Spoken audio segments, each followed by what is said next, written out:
Morning, my name is Russell Galanti and I'm here with the follow-up pruning demonstration that we're doing. It is April 17th, 2020. We are at about 8 weeks or 2 months after our initial rejuvenative pruning here at the Waimanalo Research Station Organic Ulu Orchard.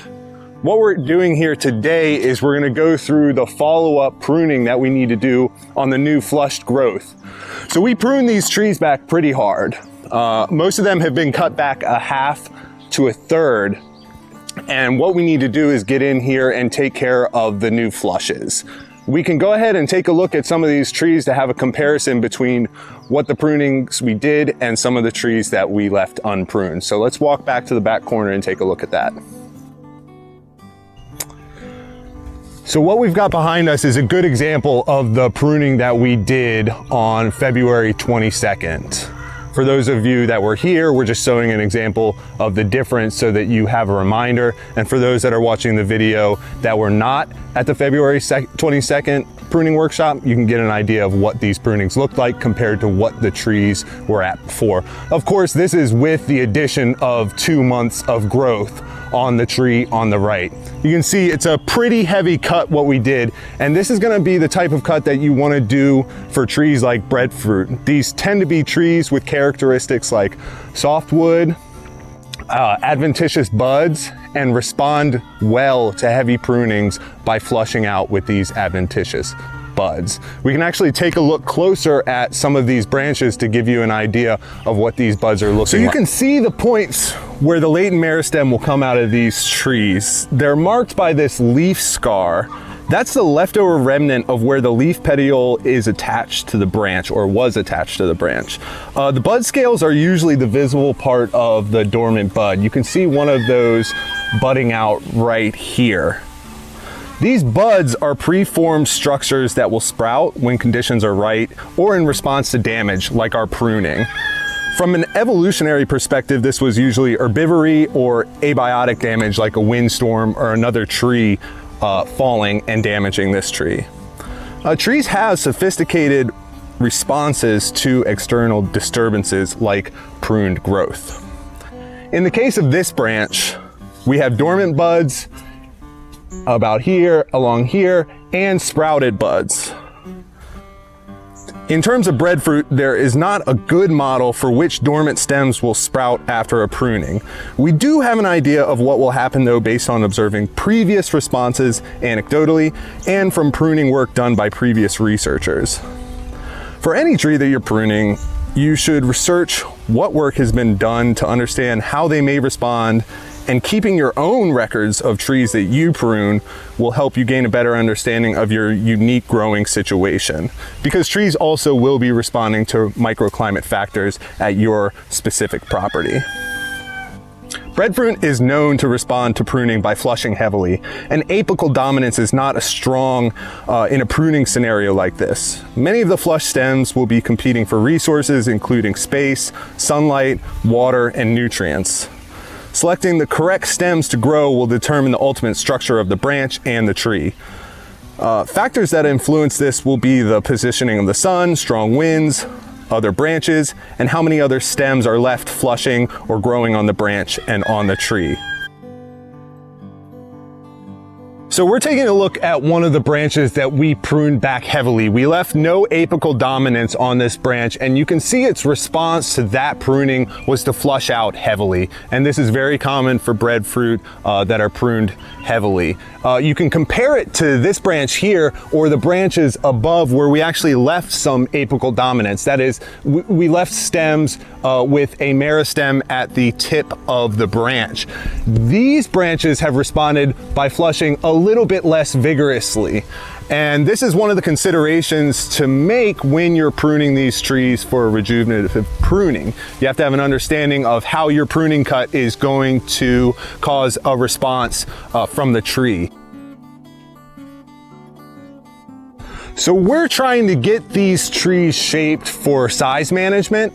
We're also trying to shape them for aesthetics. Because this orchard is a learning orchard, it's one that's used and available to the public, so we want to make sure that these trees are also an appealing shape.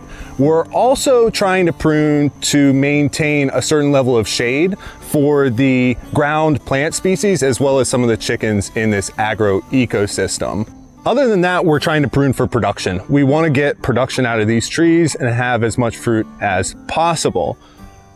Breadfruit yield is tied to canopy width as well as canopy volume, as has been shown in some previous studies. Also, diameter of your trunk can have an effect on that as well. So what we're really trying to do here is develop a wide canopy, but one that also has some volume. So what I'm going to do here when considering what flush growth to leave and what to take is trying to choose growth that will help the plants widen their canopy, as well as filling in this growth to the best of our abilities.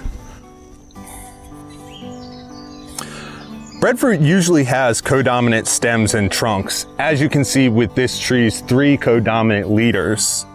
We want to try to limit too many of these. What we have is a more open canopy right now. We are not exactly pruning the trees for a V shape, although that's the natural outcome from their existing structure and our pruning. We're going to try to promote a wide but filled in canopy, so I'm going to select growth that will best fill in the spaces for each tree. We can go take a close-up of how to remove the new flush growth, but first we should take a look at what we need. First off, friends, you want to have some sun protection. So I've got my trusty hat on. I'm not going to show myself putting on sunscreen, but I do have it on. It's best to wear long sleeve clothes when you're out in the sun like this, as well as jeans and boots. Make sure that safety is one of your first concerns. That being said, I also promote the use of gloves because first of all, you can damage yourself with sharp growth as well as the latex from the plant.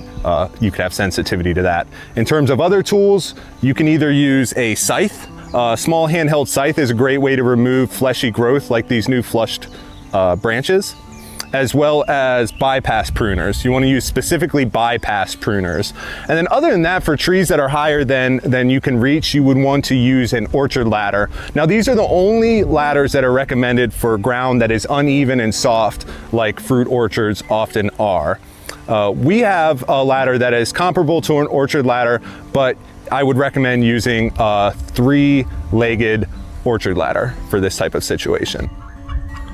So this new flush growth is very easy to remove. You can actually remove it with just your hand by pulling or pushing the growth opposite of the direction that it's growing. So we've got this stem that's growing outwards from the base of the tree, and all I need to do with my hand is grab it and rip it off. I can also use a pair of bypass pruners to cut the stem flush with the parent branch. I can also use a scythe.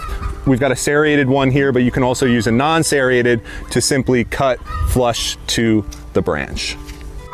So I'm going to walk you through how to prune one of these branches. What we've got here is a branch that's lowest to the ground. We've pruned it back heavily. It's got no apical meristems that were left over, so it's flushed heavily. The first thing I did was removed any budded meristems from the first 3 foot of the trunk itself, because we don't want any branches growing too close that might become codominant trunks and also may cause issues from rubbing or crossing against other branches. Other than that, I want to select growth that's about 2 feet apart. I don't want to leave branches too close together. So what I'm going to do here is I like this branch right here. I'll prune here. I want this stem to go out this way. I'm expecting that growth to occur. I've got a stem right here that I know is going to grow and cross with this stem, so I'm going to remove that, and I'll remove his friend right here. Feeling a bit like Bob Ross right now. We've got a lot of flushed growth right up along here that I'm going to remove, so I don't want this. I don't want this. I will leave this with the expectation that it's going to fill in growth right here. But because I'm leaving this, I want to remove some of the growth that's around it so we don't have too much competition. I want to try to select stems that are either horizontal or vertical in terms of their orientation on the branch. In terms of stems that are budding from below, I want to try to remove those because oftentimes they won't grow correctly. They'll end up growing up and around other growth. let's see here. I'm gonna remove you.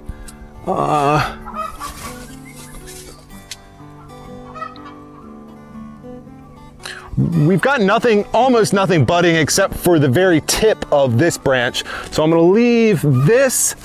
I will remove all of this growth.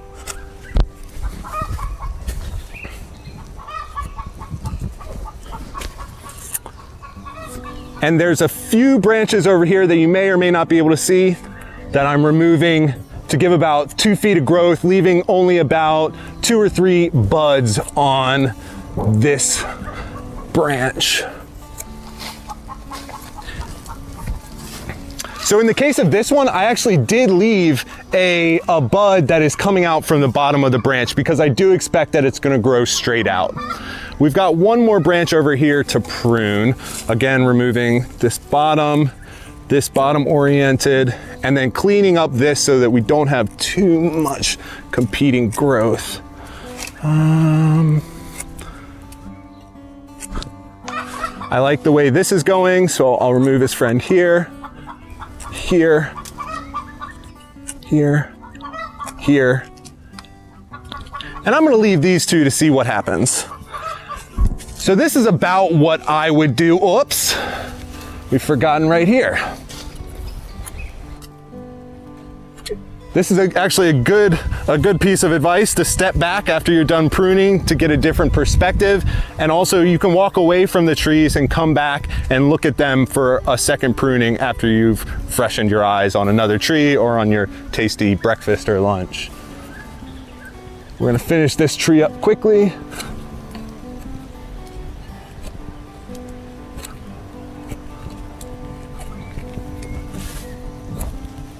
I've left one stem right here.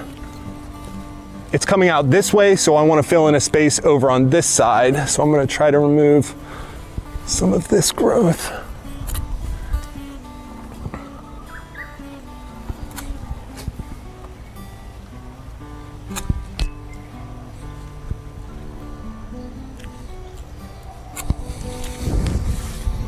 All right, now we've got a fully pruned branch. Okay, so we're gonna do what we did to this branch to the rest of the tree. So hold on tight and try to keep up while I prune the rest of this tree.